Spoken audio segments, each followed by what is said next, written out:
Warning, if you're a liberal or a Muslim, false religion by the way, do not watch this video. You're gonna get offended. Or you know what? Watch it, get offended. I don't give a shit. Today, I have the absolute biggest pleasure in the world of reviewing the Postal movie.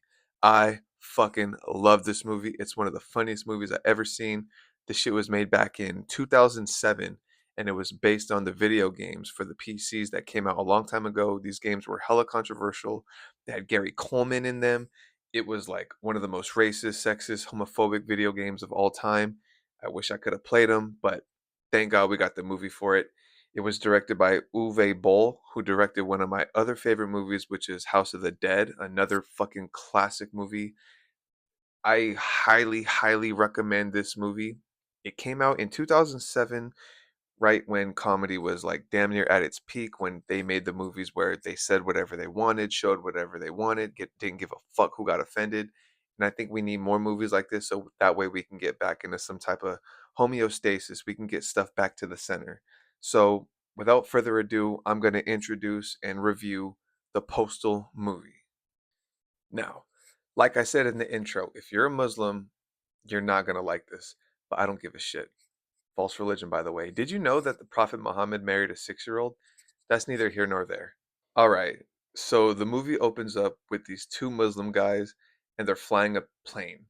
And they start fighting over how many virgins they're going to get when they die. One of them saying 70, one of them saying 99, then they're saying 100. And then one of the guys is like, I'm going to call the big guy. So he dials the number and he goes, Osama, I wanted to see how many virgins we get when we die. And then you hear him say, no more than 20.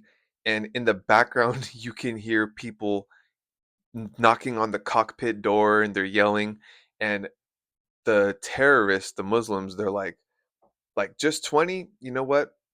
Get on the intercom, tell everyone we're going to the Bahamas. Fuck this. So right before they get to do that, the cockpit door opens up and the passengers run in and they take control of the plane. They grab the handle, the steering wheel of the plane, whatever the fuck it has, and you all of a sudden you see this guy cleaning the outside of a window from the inside, and behind the guy you see the plane flying in and it crashes into the building and explodes. So basically 9/11, like that shit was hilarious. Like I said, it came out in 2007. This movie's kind of a commentary on society, but they made a lot of Muslim jokes, a lot of 9/11 jokes, and rightfully so. The Muslims did that shit. So then the movie transitions, pause, and we see the postal dude. He's getting ready for a job interview. He's inside of a shitty ass trailer park, and his fat bitch of a wife is like, you're a piece of shit, you're lazy, they're not gonna hire you. And he walks out of the trailer park, and you see the sign that says Paradise. So the movie takes place in this city called Paradise. That's where the games take place. And so he's walking out of his trailer park, and the landlord comes up, and he's some redneck hick missing teeth, and he's saying, hey, I gotta charge you a fine. No lovemaking after 10 a.m. You were making too much noise. And the postal dude was like, well, yeah, fuck you. I wasn't even home. And he thought he got him. And the landlord like started laughing and walking away. And the postal dude was like, oh, fuck. Like, my wife's getting fucked. Probably by Jason Love. So then the next scene, we see this Indian store, and the owner's this Indian guy, and he walks into the back of the store, and it's like a secret front for the Taliban. So you see guys in towels or turbans, whatever the hell it's called. They got guns, they got RPGs, and there's this one like mongoloid, like retarded terrorist Taliban Muslim guy. I didn't even have to say retarded. And he's walking around and he's like doing errands for them, and they're talking about a plan that they have, and they're secretly gonna like they have this plan and it's on track and it's supposed to happen tomorrow. And that part will come back later. So then the postal dude, he's at the job interview and it cuts to this big compound. You got people like singing and praising, almost like hippie stuff. They're in a cult. And this guy named Uncle Dave is supposedly like this guru. And he's leading people, trying to lead them to like nirvana and like essence and like spirituality and all that. I'm a Christian. So I already knew this stuff, what this stuff was representing, almost like the Jim Jones, um, like suicide cult or whatever. And so he's talking to his accountant named Richard, And Richard's basically saying like, you owe the IRS like $1.8 million. How are you going to pay it? You're going to be in jail. And Uncle Dave is like, I have a plan, and this plan is going to work. I just need to call my nephew. So that's the postal dude's actual uncle. All right. Now, if you're a liberal, don't you're not going to like this scene. One of the funniest scenes, it's this black cop and this white cop. They're in a car and they're honking their horn at this car that's not moving in front of them. And big surprise, it's an old Asian lady not knowing how to drive. That's like a triple threat. Asian, woman, and old. You got the three worst of the worst all wrapped in one behind the wheel. That's some scary shit. So the black cop is honking his horn, and the Asian lady's like chong ching chong pong ching chong, and she's not moving. So then the black cop gets out of the car and he tells the white cop, he's like, I'm gonna just make sure she's okay. And he has something by his waist. So he's walking up to the car and she's like, "Chong hao, ching pong, ching chong hao." And he's like, go, go, the light is green, the light is green. And she's like, "Hong pong, ching pong, ching wang." And he's like, what?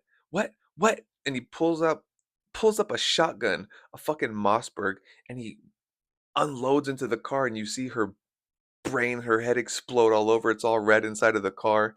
And he walks back to the car, and the white officer said, "What happened?" And he was like, he gets back in the car and he's like, she called me the N word, the hard R. I'm not gonna say it because I don't want this video getting taken down. But this movie just cracks jokes at everyone. They don't care if you're black, brown, or normal. And I remember just absolutely dying at this scene because I can just imagine how many people are going to get butthurt and just like, oh my God, I can't believe they made a racist joke. It's like this this was back in the day when nobody was soft. I grew up watching South Park and shit like that, and everyone around my age, hopefully, they can appreciate this type of humor because that shit was funny. I don't give a fuck what nobody says. So Uncle Dave had called the postal dude and was asking him for money for help with the IRS to get in on this scheme, and the postal dude wasn't too sure about it. So after the job interview, he goes back home and he sees the landlord banging his wife.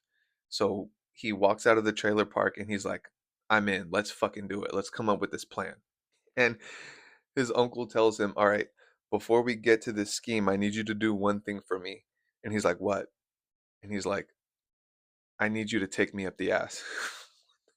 And there was a scene inside of the Indian grocery store. There's a guy, he's reading a newspaper, and it says illegal immigrant crisis. Now, this was in 2007. If only they knew how bad the illegal immigration was going to get, because holy shit, they were talking about it damn near 19 years ago, and 19 years later, it's even worse, which I support ICE. If you're illegal, you gotta go. You're illegal. Like there's no way around it. You're illegally here, illegally. I can't go to another country illegally. They'll cut my head off and put it on the internet. Like, no. So the big plan is there's these things called crotchy dolls that are like Tickle Me Elmo back in the fucking 80s. Uncle Dave and the postal guy plan to steal the dolls and sell them for even more money because of how rare they are. And while they're coming up with this scheme, this plan, we're at the Indian store, and there's this guy who's like talking about America. He loves America, blah, blah, blah. Muslims are bad, blah, blah, blah. Terrorists, blah, blah, blah. So the Indian guys are like, this guy has to go. So there's this Taliban guy. He walks out of the back door and he has a bomb strapped to his chest, and you hear beep, beep, and he's saying goodbye to all the candy. He's like, goodbye, Skittles, goodbye, cupcakes. And he walks out of the store up to the American guy that was talking about America, and he stretches his arms out and he hugs him and he explodes. So he did a suicide bombing in front of the Indian store. That shit was hilarious, but they do that shit. They're wild out there. They gotta go. Nah, the Muslim terrorists, they gotta go. So they're having this event in Little Germany where they're gonna plan to reveal the crotchy dolls. So the postal guy and his uncle, they have to get a van so that way they could fit all the dolls. So there's this dude in a wheelchair that the black cop pimps out, and he takes money from him, like he's crippled, donate. So what happens is the postal guy sees the guy in the wheelchair and he uses his knob pause and he parks him with his back against the fence. He climbs on top of the guy in the wheelchair. He climbs on top of him to hop the fence, and he gets in a postal van and he drives off to Little Germany. And then the black cop is like, Harry, $13? What the fuck am I gonna do with $13? And then he puts the crippled guy back into a van and he drives off.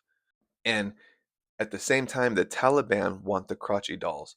I'll explain later. So now you got the Taliban and you got the postal dude going after these crotchy dolls. They're a very hot commodity. And the the feet of the dolls are balls.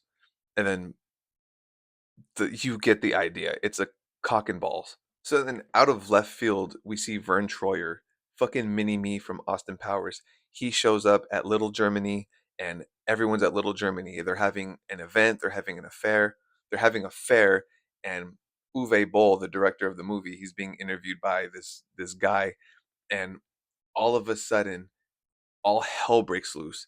There's a big shootout between the Taliban, the police, the postal dude, his uncle, and the girls that they brought with them. And in the midst of this big ass shootout, only kids are getting shot and killed. There's guns up blazing everywhere, and you see little kids running around. They're taking bullets like 50 Cent, and they're flying all over the place, just bleeding all over. Like this was the most absolute funniest shootout I have ever seen in my life. And in the midst of all this, the postal dude and his crew are trying to get away. And Richard, Uncle Dave's assistant, he grabs Vern Troyer, he puts him in a suitcase, and he closes the suitcase. He midget naps him, and they take off back to the compound. So now there's a big chase scene. It's the police, the Taliban, and the postal dude and his crew. And the postal dude and his crew are able to evade the police, and they show up back at Uncle Dave's compound, and the Taliban's already there. They're searching, they're going through everything. I don't know how the hell they found the location, but they want those crotchy dolls. And that's really not as strange for a Muslim terrorist to want crotchy because they're sick. To get 72 virgin, who the fuck? Like that shit that shit is beyond me. I don't understand any of it. Did you know that the Prophet Muhammad married a 6-year-old? That's fucking crazy. Meanwhile, this is happening in the streets of paradise. There's a manhunt for the postal dude. So now you got civilians after him, the Taliban after him, the cops after him, and everyone just wants this dude. And so the postal dude and his crew are back at the compound and they're sneaking around trying to get past the Taliban guys. And there's one on a bed and he's sleeping. So the postal dude grabs this cat and he grabs a gun, he puts the gun up the cat's ass like a silencer and he shoots the Taliban dude and the bullet comes out the cat's mouth. And this is actually one of the weapons in the game. Yes, it's a gun up a cat's ass like a silencer, and it just fucking works. He takes the gun out the cat's ass, and the cat's mouth is smoking, and the cat runs away. He's unharmed. So they end up at the bottom of the bunker, and this is like when the story just goes left. I mean, it's not like it was on track already, it just goes even more left. Up my ass. So then at this part, this is when we find out why the Taliban want the crotchy dolls. And it's not just because it's shaped like a dick and balls. It's because they have the avian bird flu like in a vial, and they want to infect the crotchy dolls so that way it can infect and kill Americans. Because for decades they've been screaming death to America, and for some reason liberals like to show them sympathy. Like, nah, y'all niggas gotta go. And they want to kill Americans by using the avian bird flu. That's why I'm thinking like with this war, when they had that funeral for the gay leader that they had, we should have just dropped like 50,000 nukes on them and just got it over with. We could have went over there and opened up Costco's. We could have went over opened up fucking bowling alleys. Like we could have did so much shit with that land. It's unreal. And then for some reason, Uncle Dave's assistant Richard, he flies off. He cracks. Like his mind breaks, and he talks about prophecies and stuff that Uncle Dave wrote in his Bible, and he says something about a little entertainer getting raped by monkeys. So he opens his door, and there's 1,000 monkeys, and they throw Vern Troyer into the pit of monkeys, and you see like through a window, Vern Troyer just getting backshots by these monkeys. I'm like, yo, this is amazing. This is the best thing I've ever seen in my life. Imagine you're one of the most popular actors, and this is what you come to in the later end of your career. You getting gang banged by monkeys. It's insane. So then the Taliban are saying like, "Hey, we need a martyr. We need someone to off themselves so that way we can do whatever we got to do." but no one wanted to do it. So they all suggest that Abdul, the retarded Muslim guy, to do it, and he's up for it because he really has no say. And so they're all like, "Where's Osama?" And they call him Sammy, which is funny as shit. They were like, "Where's Sammy? Where's Osama?" And it shows him at a motivational speaker. He's telling the people like how to be a better boss, how to lead your employees, and Osama bin Laden's taking notes. And it's one of the funniest shits I've ever seen because throughout the whole movie he has no control over the Taliban. And he keeps he keeps calling George W. Bush over the phone. Like uh, that's how much into commentary this movie is about society. This really went back into the days with Afghanistan, Taliban, war and shit like that. So let me check my notes because I can't memorize shit. I got CTE. So they Uncle Dave and Richard, they start talking about the prophecies that Uncle Dave wrote in the Bible, and all of a sudden they start making out, and I just kept rewinding it because it was hot. No, I'm just not. So after they're making out, Dave Dave was a player too. He had a bunch of women on him sleeping, bunch of naked bitches running around. But after they stop making out, Uncle Dave's like, I'm gay, like I'm happy, and I love men. And then Richard has the big ass fucking revolver and he shoots Dave in the chest because the prophecy is saying that Dave has to die for the end of the world to come. And I'm just like, yo, like how the hell are you just gonna kill him? So then Uncle Dave's dying, and then he grabs one of his girlfriend's boobs, and he's like, "I'm not gay, I'm bi." Ugh. And I'm like, "All right." So then Richard throws the postal dude in a cellar, and then he suits up to fight the Taliban, and then Richard starts shooting the Taliban, and it just as if this movie wasn't chaotic already, it gets even more chaotic. So then after the postal dude gets out, like I said, the civilians were doing a manhunt to find the postal dude. Um, he tries to go back to his trailer park, and the manhunt, they're after him. And then he ends up shooting and killing these innocent civilians. I mean, I'm not saying they were all innocent because they were trying to find him and kill him, but he has this big ass machine gun and he shoots and kills all these innocent people that were after him. That shit was so fucking so then eventually the Taliban, this is one of the best scenes in the movie. Eventually the Taliban find Osama. I don't know how they find him at the motivational speaker. So they pull Osama away from the speaker, and the speaker says, "Go back to Mecca and run around your big black box." And I stood up and started cheering like that shit cuz I don't know if you've ever seen in wherever the hell Muslims are, they have this big black glory hole with a hole in it that they all walk around and kiss and whatever. I don't know. That shit is beyond me. It's weird. It's crazy. Did you know Muhammad married a 6-year-old? Their prophet? That's cool. So after the Taliban pick up Osama and take him from the motivational speech, and after that great line from the speaker, it shows the postal dude driving the van, and he has a girl with him. She's a barista that he met earlier in the movie, which wasn't that important. They're driving down the street and there's this lady pushing a stroller with a baby in it, and she jumps back and screams and pushes the stroller with the baby, and the van hits hits the stroller and the baby, and they go flying up in the air. Oh man, this movie's great. They need to make more movies like this. So then the postal dude gets back to his trailer park, and you see the black cop and the white cop, and they're DPing his wife, this fat whale. They got her in a pretzel. They're doing the pile driver, the jackhammer. It's like that Jason Love, Lena the Plug like scene. Like this shit was just disgusting. And so then the manhunt, it was a group of people. They show up at the postal dude's trailer park. They show up at the trailer park and they start shooting at him. Then the Taliban arrive. They start shooting at him in two. They start shooting at him too. And it just looks like a war zone. It looks like Gaza. You know how Israel's just bombing the shit out of them, kicking their asses. It looks like that shit is crazy. Like I seen pictures of Gaza and Palestine or whatever. That shit looks like that got hit by Vegeta's like final flash. This shit is crazy. That's what the trailer park looks like. And then Richard shows up and everyone starts shooting at the postal dude. And then the postal dude is like, I have a bomb, I have a bomb, I have a bomb, and everyone stops shooting. And so then the postal dude gives this speech about God and how everyone needs to love each other and how everyone needs to just get along. And then everyone starts lowering their guns and they stop shooting and everyone's just like, oh, like, oh. And then the postal dude was like, we need to find what we have common ground on and, agree. And then Richard says something like, we all hate the Jews. And then the Taliban, they all smile and they're holding hands because Muslims hate Christians and they hate Jews. They hate dogs too, but they like marrying 6-year-olds. So what's up with that? So then after this big motivational speech, they just start shooting at the postal dude again. And the postal dude and the barista girl, they start shooting back.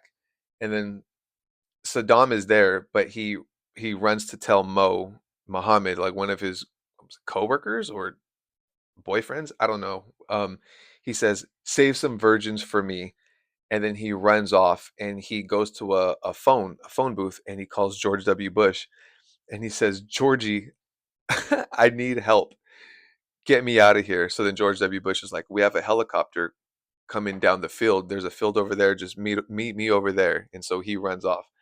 So then the IRS show up at um, Uncle Dave's compound, and the Taliban, they greet the IRS. They have Abdul, the retarded guy, walk up to the IRS to give him a hug, and they think Abdul has the explosive vest. So one of the Taliban in the back press a button, and it's not working. So the Taliban in the van that showed up at the trailer park, there's a beeping, beep, beep, beep, and the Taliban guy in the van is like, Abdul. So remotely from Dave's compound, they accidentally blow up the van that they came in. And it was just so funny because that's the shit they live for. They live for blowing themselves up, blowing other people up, cutting people's heads off. Like, they gotta go. That shit is disgusting. And I can already imagine people watching this movie or watching this review. Oh my God, it's fucking drag queens or fucking whoever's in my comments, some liberals, this Islam uh, bleeding hearts that love them, even though they would kill gays out there. They kill Christians and anyway. Oh my God, you're Islamophobic. This movie's Islamophobic. Okay, Anne. Okay, Anne. Who gives a shit? All the horrible shit they do, and then you make a joke about them, like, oh my God, I can't believe you said that about them. Like, they hate dogs. If anybody that hates dogs, they deserve to get fucking clowned on. So then the postal dude and the barista is actually kind of hot. They get away in a car, and Richard is on top of the car, and he shoots the postal dude. And the postal dude says one of the coolest lines. He says, pulls out his gun, and he says, "Don't be a dick," because Dick is short for Richard, which I don't know how that's possible. You would think it'd be Rich, unless your name is Dickard.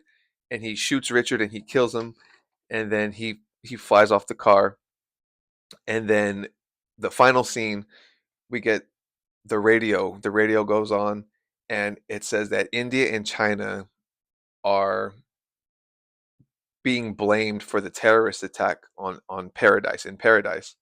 And so George W. Bush nukes China and China nukes us back. And you hear in the radio, it's like there's like 3 minutes until these nukes hit and we're all dead. So then the postal dude, his trailer blows up with the black cop, the white cop, and then his fat wife in it, that they blow up to smithereens.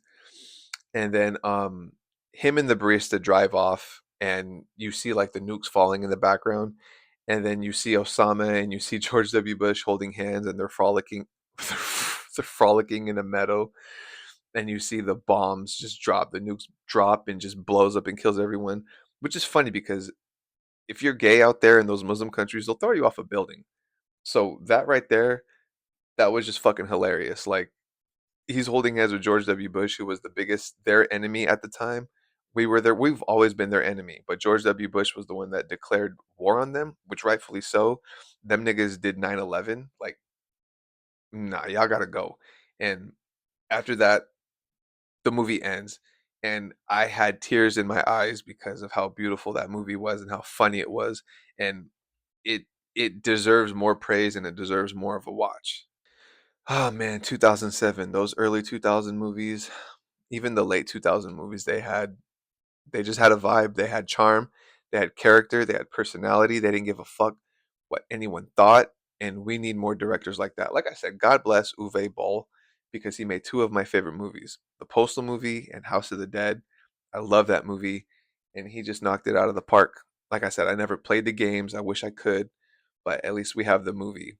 And I just highly recommend this movie unless you're a pussy. Even if you are a pussy, I want you to watch this shit so you can get offended and you can get your panties in a bunch, and you deserve it. You deserve it for just being a fucking pussy. Like quit trying to censor comedy and try to tell people what they can laugh at, what they can't laugh at. Like, "Oh my god, you made fun of Muslims." Like, it's a movie.